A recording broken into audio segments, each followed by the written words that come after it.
Welcome to the Rocky Mountain MS Center's webinar series, Maximizing Lifelong Brain Health in MS. Today's topic is Staying Fit and Active with Aquatic Therapy for MS. This presentation features Michele Harrison, PT, MSCS. Michele is a certified Aquatic Therapy Rehab Institute instructor and coordinator of the Rocky Mountain MS Center's Hydrotherapy program. This webinar is scheduled for approximately 1 hour. The first 45 minutes will be the presentation. If you missed something on a slide, we will be archiving this webinar on our website at www.mscenter.org so you can replay it at any time. We'll reserve approximately 15 minutes at the end to answer questions from the audience. You can submit questions at any time during the hour by typing them into the chat window on your screen. We will answer as many questions as time allows. Today's presentation is for informational purposes only. It is not intended to be a substitute for professional medical advice, diagnosis, or treatment. And with that, we'll turn it over to Michele Harrison. Thank you. Welcome to this presentation. I'm excited to be able to share with you an area of physical therapy. I am a physical therapist. I have worked with the Rocky Mountain MS Center for over 30 years. I am an MS certified specialist. That's what the MSCS stands for. I am certified in aquatic therapy through the Aquatic Therapy Rehab Institute. I also am an Aquatic Exercise Association fitness instructor, and I've also done certifications in a variety of aquatic techniques over the years. And one thing that I hope that you may come away from this talk with the idea that there's a whole lot more to do in the water than you may actually think. There are numerous techniques and activities to participate in, and I feel like exercising in water sometimes gets put at the end of after all the other exercise options don't work out for me, well, I might go into the water. And I hope that you may see by the end of our talk that really exercise in water, whether you decide that's your mode of exercise that you want to participate in, or as an adjunct to something that maybe you are already participating in, I think you may find that it really may augment what you're doing and just make you more successful at the exercise that you're already doing. We all know that exercise is important for overall health for everybody. And, we want to improve flexibility. We want to improve strength. We want to improve balance and stability, core stability. That's a big buzzword these days. And also work on cardiovascular endurance that can help with fatigue and just having stamina for your day's activities. So why would we want to start exercising in water? What are the benefits of doing this? So we're going to be going through some of the properties of water because there are specific properties that make it a unique place to exercise. And these may increase your success with exercise, movement, mobility, all those things. And people may also find that they can move more freely in the water than on land.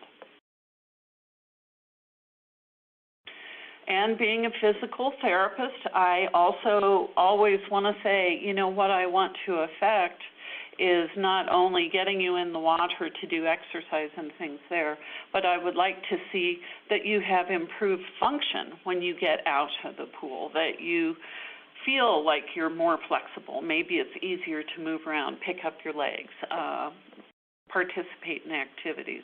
And maybe you find your balance is better. Maybe you find that you aren't getting as tired because you are doing more aerobic work or endurance work in the water than you were able to participate in on land.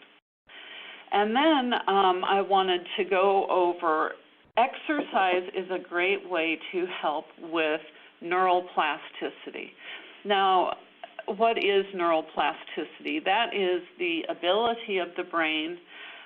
You know, there was thought that as a brain a person became an adult, their brain was pretty hardwired, and that was all we could expect out of the brain. But we know now that the brain has more ability to be plastic or to repair itself or to regenerate.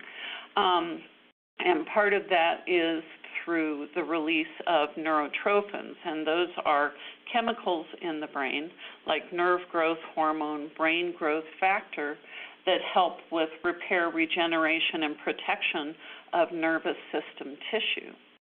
And we know also that these chemicals are released in the brain through exercise. And because of that, there was a study done comparing land exercise with aquatic exercise, and what they found was there was more of this brain chemical release with the water exercise group than land. And my thought on that is if you can move easier and be up, moving longer, up on your feet, doing activities, or you don't have to be on your feet, you could be swimming as well, so maybe not on your feet. But anyway, because you can move easier, I think you get more release of these chemicals in the brain. And another concept that you may have heard of through your doctors and your medical team is the idea of neural reserve. And we know that as our brains age, that our brains do shrink a little bit as we age. Sometimes with neurologic disease or disability, we see that happen a little sooner. And so there is interest in trying to keep the brain as plump as possible and to have more neural reserve, especially as we age. So one way that we can increase or plump the brain is also with exercise. So now we're going to start going through some, but not all, of the properties of water. But I wanted to bring up some that I felt like were particularly important for exercise. Buoyancy. Buoyancy in the water is that uplift force, that sense that you are lighter in water on your feet, moving around. Movements towards the water surface are all assisted. Movements towards the pool floor are resisted, and that's not a bad thing. That can actually help us work on muscles to help with walking, standing, balancing, things like that as well. But that uplift force can help people move more independently than in a gravity environment, and can also help provide support for standing, walking, balancing, whatever activities, arm, leg activities, trunk activities, all of those. The next property we're going to look at is hydrostatic pressure. What is that? That is when you get in the water, you feel some pressure on your body. If you have ever dove down into a pool, and as you dive down, that pressure gets more and more the deeper you get, that is hydrostatic pressure. So why is that important for us? Well, it can also provide some support to help with standing and walking. It can provide support for balancing as well. That compression, or that sense of having almost like a compression sock or something around your arms or legs, can help decrease swelling or edema. And it can also decrease pain. Seems to mute pain fibers, and then decreases hypersensitivity that you may experience. And these things, again, these properties of water, they don't work just individually. You can't just have buoyancy and not hydrostatic pressure. So they work hand in hand together. So that support can also help decrease pain. That uplift force can maybe, if it's painful to weight bear on a limb or use a part of your body, the support that you get through the buoyancy and the hydrostatic pressure together may decrease pain and hypersensitivity. And if you have less symptoms of that when you move, you're going to be more likely to move and participate in exercise. And we also utilize other equipment along with just the properties of water to keep people safe, and so they feel like they can be supported and move around safely, independently, and without fear of tipping over maybe. These, the picture you're seeing currently are two water walkers that we have that we utilize if people need them for support.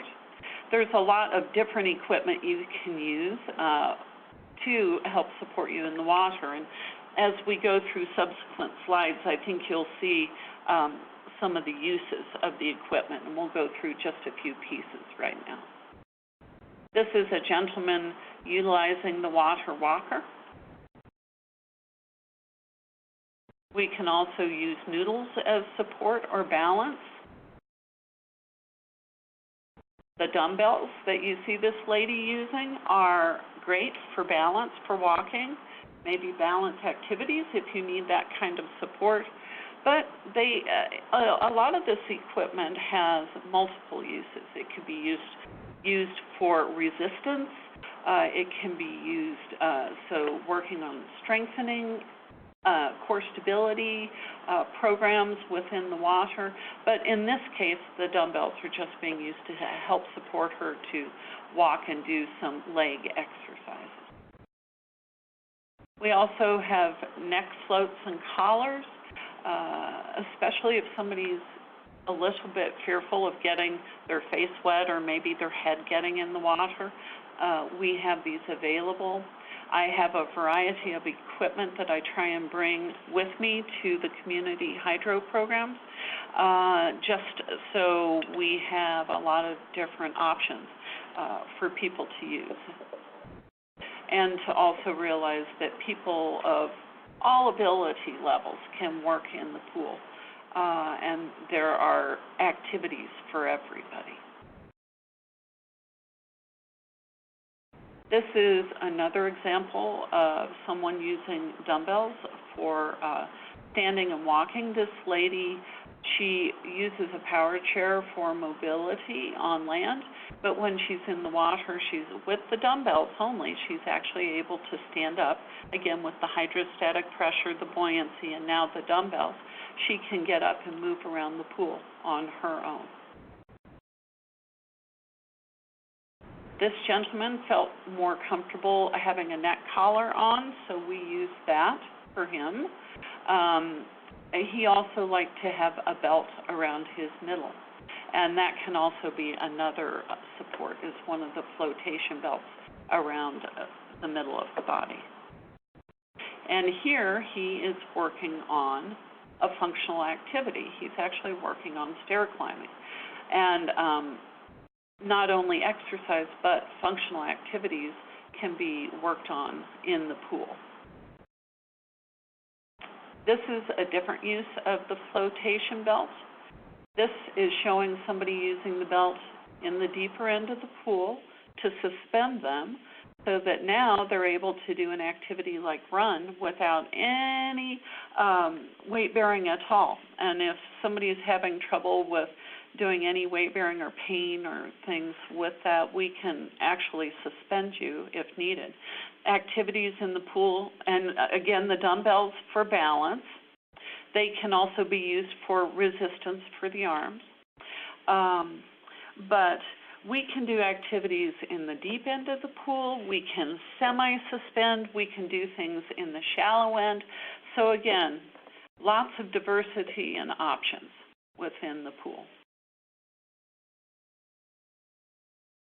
And this is just showing doing some different activities and being totally suspended.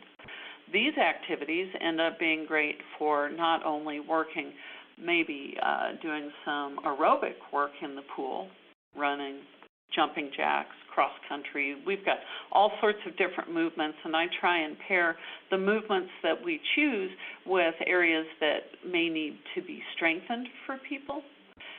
But here it ends up being a core stability activity as well, because you have to hold your body upright. So we're working trunk balance and core stability all at the same time. This lady, she wanted to swim. So swimming is another option in the pool, or adapted swimming and activities to meet people's needs. She used a power chair, and she very little trunk movement and very little movement of her arms. But look where her arms are over her head here. It's great. And one of the things we needed to work on, though, was she didn't feel she was very independent because she couldn't sit up in the water, and she couldn't, grab a hold of the wall when she got to the end of the lap. So we did work with Halloween techniques, which are great techniques to work on independence, mobility in the pool, her ability to learn to roll over onto her stomach and onto her back and forth, as well as to sit up, made her independent with a swim program, which was one of her goals for being in the pool.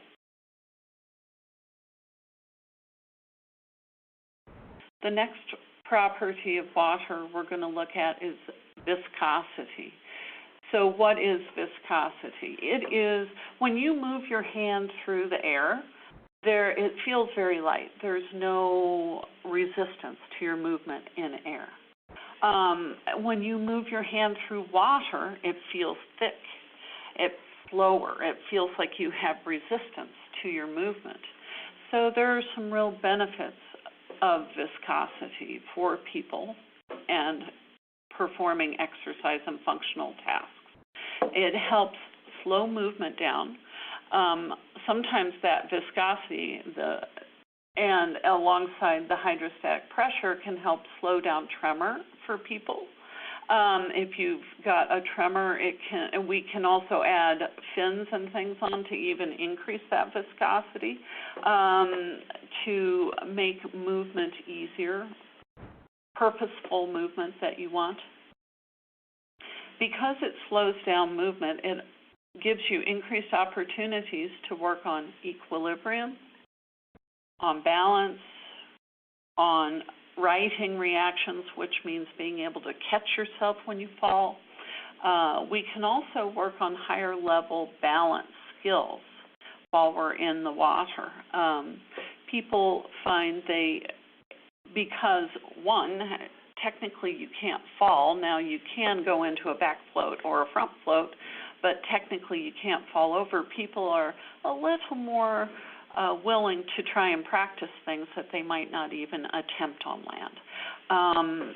These activities can be really useful, and there is research that shows that balance work in the pool does translate to better balance on land, which again, as I alluded to earlier, I want to see a change for you in your everyday functions so that you feel like you can participate more in whatever it is that you are doing, if it's work, if it's activities at home, if it's volunteer things, whatever your goals are. This is showing a gentleman working on an aquatic step, and this, again, can be a balance activity, or it could be a functional task of being able to step up onto a step, but also single leg balance, dynamic stability, meaning that being able to not only stand on one limb, but to move around, be that walking, whatever the activity is. This can also work on being able to bend your leg and step up onto a step, or to have the strength to actually push yourself up so that you can get up onto a step. That works a lot of the muscles needed for walking, standing, and balance. And what's nice too, steps often in a pool, which we can utilize as well. But one thing I want to mention, this little aquatic step, I can move it around wherever I want in the pool so that I can get whatever water height I feel is best for that training session. This lady is doing some balance and core stability work. And she's doing these activities, she has cuffs on her legs. Those cuffs actually are a little buoyant. That means she has to work a little bit harder to hold her feet down and stay stable on the pool. She wanted a little more of a challenge. When we use the mitts on the hands, we have viscosity as you pull through the water, can be resistance, as we said as well. But when we put the mitt on, we actually increase frontal surface area of the hands, and so that actually increases the drag in the pool and makes that activity even a little more challenging if wanted. And then when we move the arms, trying to hold yourself stable also ends up being a core stability exercise. So we're doing a whole lot of work with one activity. We also offer 2 water Tai Chi, which is a water format of Tai Chi classes for people with MS. And again, with the properties of water, the buoyancy, hydrostatic pressure, viscosity, often people can do these higher level balance skills. You can see this lady is standing on one leg, has the other one up, and is reaching for it in a Tai Chi, I Chi move. We work, when we're working on I Chi or in the I Chi class, we're actually working on flexibility, on strength, on endurance, on balance, on weight shifting. And there was a pilot study done on I Chi for people with MS, which showed positive findings for all those areas for people with MS. It was specifically a research study on MS.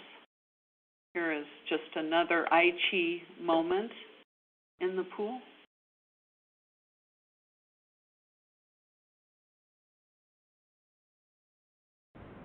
Relaxation and muscle tone reduction. So there's 2 concepts that are going to come up. One is temperature of water, which we'll talk about after this. But relaxation and muscle tone reduction, you might notice stiffness that you have, and it can be in any part of your body, honestly, arms, legs, trunk, neck. And when we have these properties of water, the buoyancy, hydrostatic pressure, the viscosity, sometimes this decreases the effort for an activity. And when we decrease the effort needed to perform an activity, say it's walking or balancing or an arm motion or a reaching activity, that can be relaxing to the muscles, and sometimes people get more movement because of that. People often find that they can perform stretches with less effort in the water. Those stretches can be done either shallow or in deep water, either way.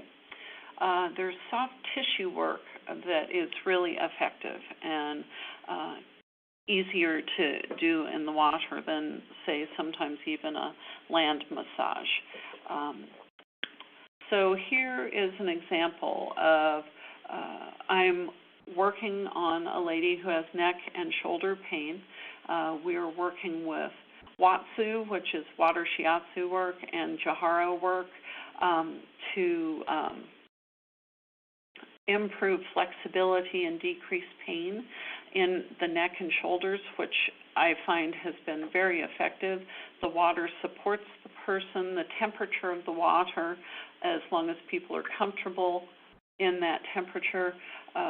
That's also relaxing to the muscle fibers, the gamma fibers in your muscles. And there's also techniques called aqua stretch, and that is like a myofascial technique that works on the fascial tissue, which sometimes that in combination with aquatic massage and stretching can be very effective for pain, increasing movement, range of motion for people.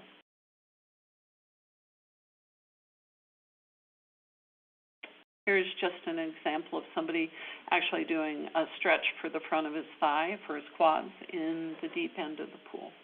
However, it doesn't have to be done in the deep end. It can be done in the shallow end as well. It can be done with assistance in the pool and holding on to the wall, depending on how much assistance you might need for that. And then I want to touch on the whole concept of a lot of people with MS have heat sensitivity, and they don't tolerate heat. So if you look at a therapy pool is considered at least 90 degrees or above, and for most people with MS, that's too warm for them. They get symptomatic. They just feel whatever symptoms come up. They get weaker, they get stiffer, they get more tremor, their eyesight isn't as good. I mean, all the things that come along with heat sensitivity. So appropriate water temperature is really important, and considering the fact that water is a better conductor of heat and cold than air, I believe it's 7 times more efficient. Then when you get in the water and you're in the right temperature, that will help keep you cooler while you exercise. And so hopefully if getting overheated is a barrier for you to do more activity, staying cooler while you're being active can be a positive thing and increase success with exercise. So appropriate water temperatures. There is literature out there saying that people with MS should be in pools that are around 81 to 83 degrees. Now, my experience over the years has been you get somebody in that temperature of water and they think it's just flat out cold. And the thing is, you have to remember your extremities. At the ends of your fingers and your toes, you're at about 93 degrees. So if you pop yourself into water that's 10 degrees cooler, it feels pretty darn chilly. So the water temperatures that I find that seem to keep people cooler and comfortable at the same time in that cooler environment is around 83 to 85 or 6 is typically, I think, a good range. Some people like it a little bit cooler, but that's why we utilize recreation center pools, not a therapy pool for our activities. We want to keep that water temperature at a place where people can actually be active. And most recreation center pools are in that realm. Now, when you have the right temperature, again, it decreases pain, it relaxes the muscles, and hopefully, again, let's hit on it again, increases your success for function and exercise. Now, even in that 83 to 85 degrees, some people feel cool. So we use vests and caps to help people stay comfortable in a cooler environment. Sometimes just keeping that slightly, when you have a jacket on, it helps, and these are easier to put on than wetsuits. Now you can use a wetsuit, but it's harder to get yourself zipped into one of those. And I do have some short wetsuits, but the vests are a little more popular. You can see a vest with no arms and one with arms. But when we keep that layer of water around the body slightly warmer because it's next to you, people often feel real comfortable, even in that cooler water.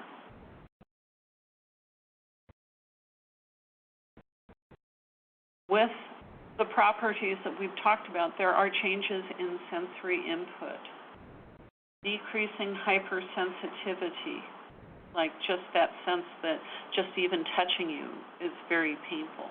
Again, that sense of just being supported more in the water.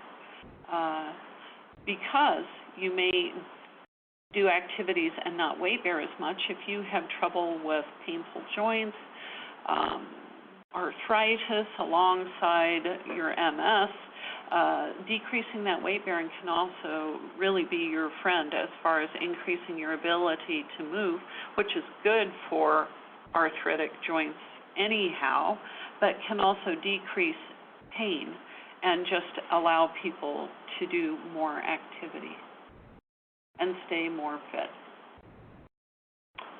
Psychological benefits. I think it's hard for people to stay really committed to an exercise program, period. And then if you add in fatigue, if you add in just increased difficulty maybe getting dressed, getting undressed, getting in and out of a facility, getting yourself to the pool itself. We have the community hydro groups, I think, really offer a lot of support in those areas so that hopefully you have a group of people that are really a lot of fun in the group, working really hard on whatever area is important to them. And I think just having that support group kind of feel of people doing the best they can for themselves really improves motivation. When you can move more and you can participate more in activities, that motivates you to go back and do it again instead of feeling like that wasn't successful for me. And I think it improves confidence because, you feel like you're there, you're safe in the water, you've got the support you need to get, if need be, in and out of the pool, to your car, assistance with dressing if need be, so that you can get there and actually do the activity and not say, I'm going to be so tired by the time I get to the pool, I can't do it. We try and help navigate that a bit.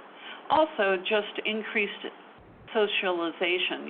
People expect you to be there. They know you as a part of the group, kind of like a little family, and they'll cheer you on for, all the successes that you do and notice when you're actually able to do something better and easier, and can be there and also understand that MS is variable and that there are good days and bad days, and even variability from morning to evening. So kind of taking all of that into account. So here we have a little socialization. And there are some great friendships that are forged as well through participation and just getting to know the people in the group. We often play games. Balloon volleyball is very popular. It's fun, and people don't even realize they're working on balance and eye-hand coordination, so I sneak a little bit of that physical therapy in, even though you're having fun. Diving, spiking, whatever, to go get that balloon. And here you can see the use of, in the forefront of the slide, a lady with a vest on in the water and using a cap. We use caps. A lot of body heat goes off the top of your head. So utilizing a cap can also help keep you warmer in a cooler environment.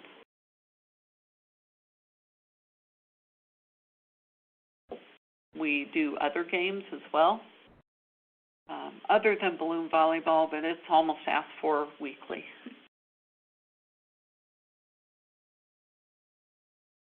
And this slide just shows a variety of people working on a variety of activities. And I want to touch again on the fact that there are, activities that can really challenge the most active of people in the pool, as well as people that need more assistance just to be in the water and maybe, say, out of a wheelchair or a chair to do trunk exercises, arm exercises, whatever the activity is they want to work on that day.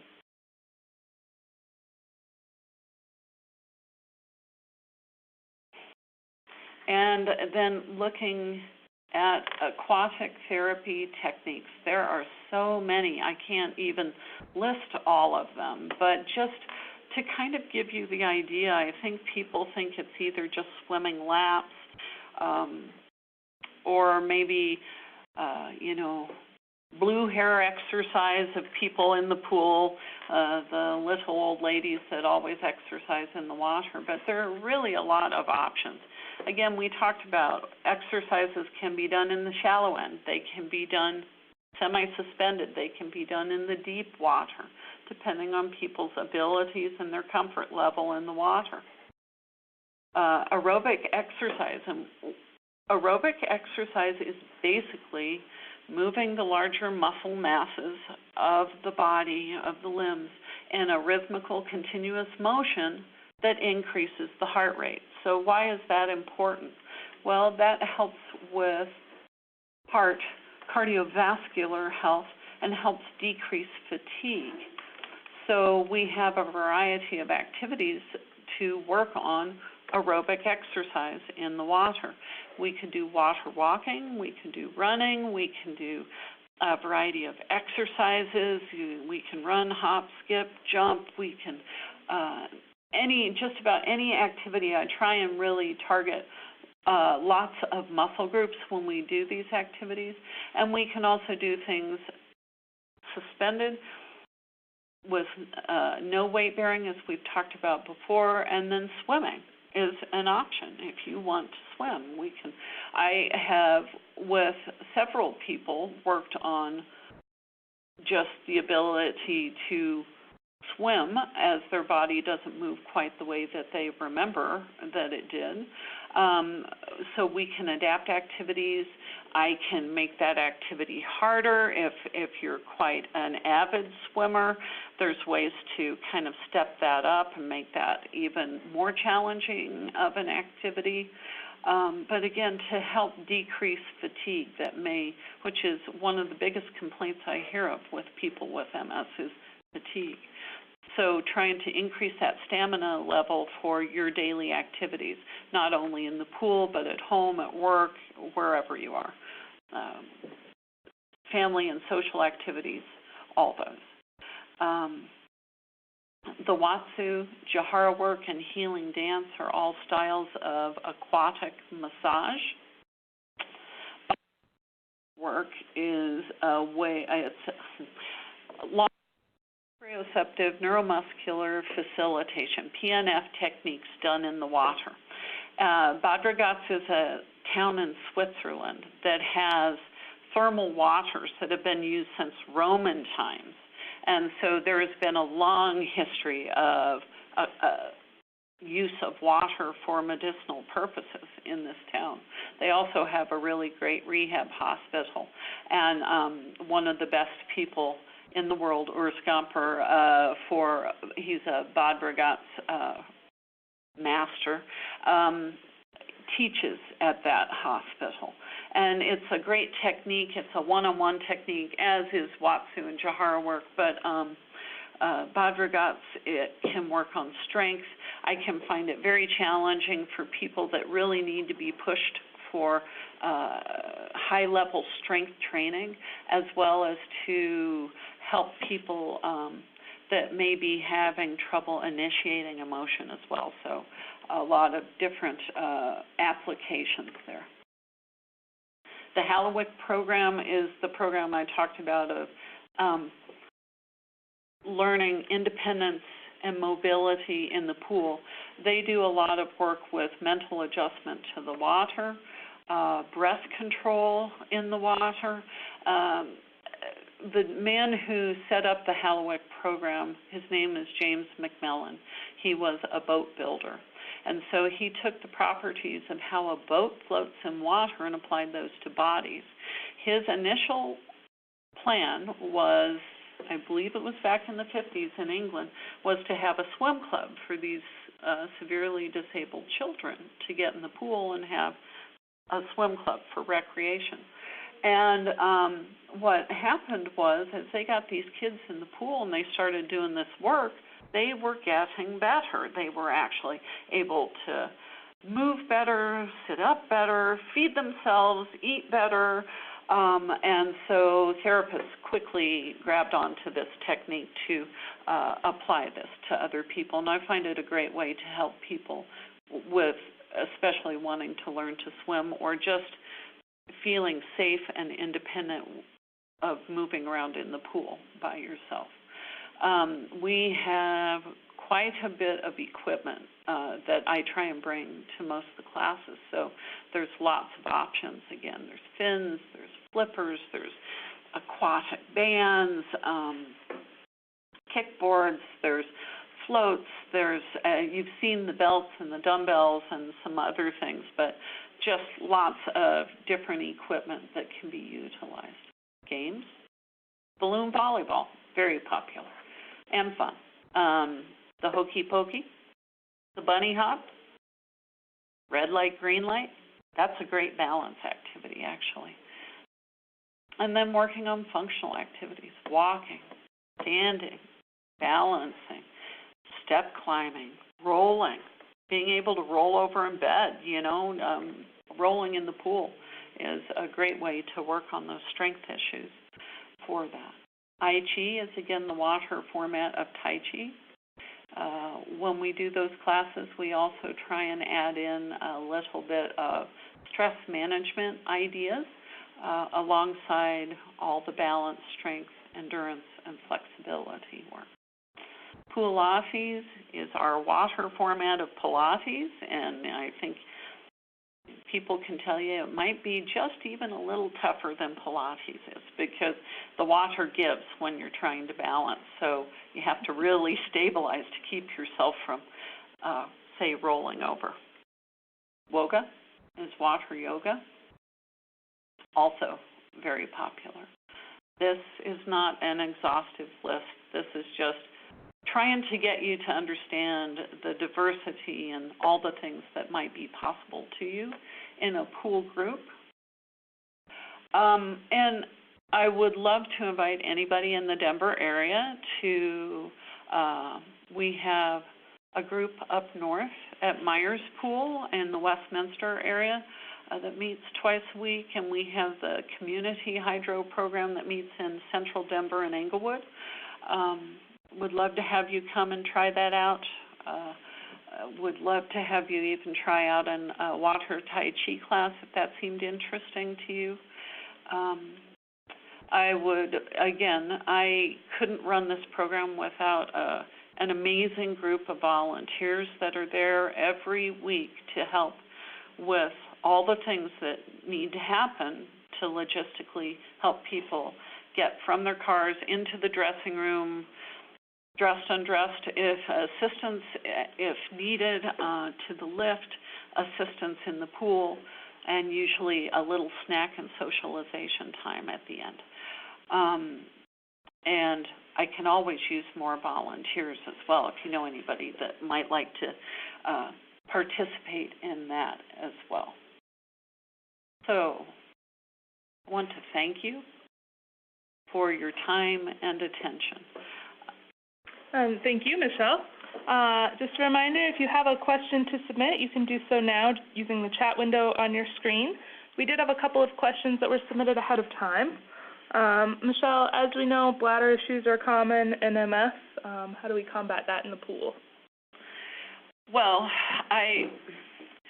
yes, they are common. So sometimes it's as simple as somebody toileting before and after they get out of the pool, doing self-cast techniques to really have their bladder emptied, or talking to your urologist about you're wanting to participate in water exercise and you're concerned about this, there are medications that sometimes help. There are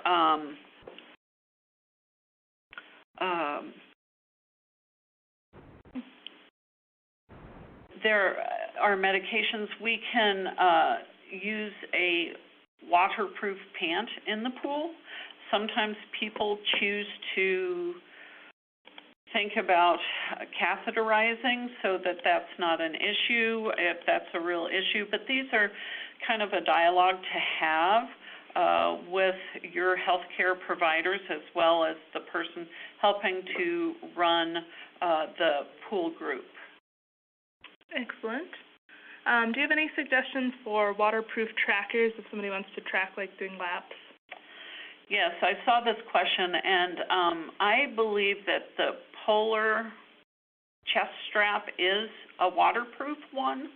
I can look into that and make sure, but I'm almost certain the Polar brand little chest strap is a waterproof strap. Okay, and we can add that to the description of the webinar on our website once we've got a little more information on that. Michele, we've had a couple of questions come in about the Rocky Mountain MS Center program specifically. If you want to talk a little bit more about that, people are wondering if we have anything in the Parker area, and then more specific about the Englewood location. Yes. As far as I know, there is not a group in the Parker area. Englewood via Santa Fe isn't so far from Parker. The Englewood location is actually, that is at Santa Fe and Oxford area. And then, you know, one thing I didn't address that I could is when you're choosing to possibly add aquatic exercise as part of your workout program or choosing that as a way to stay more active, there are a lot of different professionals out there to help you with exercise programs. And I think physical trainers and personal trainers are great resources to help with exercise prescription. And physical therapists have a little more extensive training in movement dysfunction, kind of being able to assess those things that may impede exercise participation, may limit function, and so they work on rehabilitation, but also on helping you figure out the best exercise program for you and your specific areas that you need to work on. I think as if somebody has a neurologic issue, a disease, a stroke, MS, Parkinson's, whatever, you wouldn't necessarily go to an orthopedist for those issues. You would find a neurologist. And so likewise, I would recommend trying to find maybe a therapist or somebody who has a little more concept of issues that go along with neurologic challenges, spasticity, weakness, fatigue, stability, and again, that kind of movement dysfunction piece, that kind of trying to analyze that, assess that, and kind of improve those areas so that you can participate more in your daily life and also in exercise. We're continuing to get a couple of questions for more information on our program, specifically the times and locations. What I will do is post a link to our hydrotherapy page in the description of this webinar, and that way, whenever you're watching this webinar, it'll be current information. So if you've submitted a question at a specific time, I will also email you directly. I believe there is one more question on where can you purchase a jacket, and I carry a variety of jackets with me for people in my group so that they have those. There is a company called H2O Wear, and they make jackets. They're a good company. There are different thicknesses of jackets as well. There are ones that are very thin and then ones that are more neoprene like your wetsuits. And we had just another question. Someone outside of Colorado is wondering if we have any DVD recommendations or anything for folks outside the Colorado area. I believe that there are some people at the University of Utah, and I have worked with him in the Can Do MS group that might be good references for you. I will look up his name because I haven't seen him in a number of years and I'm not recalling his name. There is MSAA, I believe Julie C. through the Aquatic Exercise Association did a DVD on aquatic exercise after we wrote a book or a booklet for MSAA on MS and aquatics a few years ago. So her name is Julie C. S-E-E, and she's through the Aquatic Exercise Association. Awesome. Thank you guys for great questions. Thank you, Michele, for your time today. If you have specific questions that we didn't get to, you can send them to info@mscenter.org. Otherwise, thank you for your time. Thank you.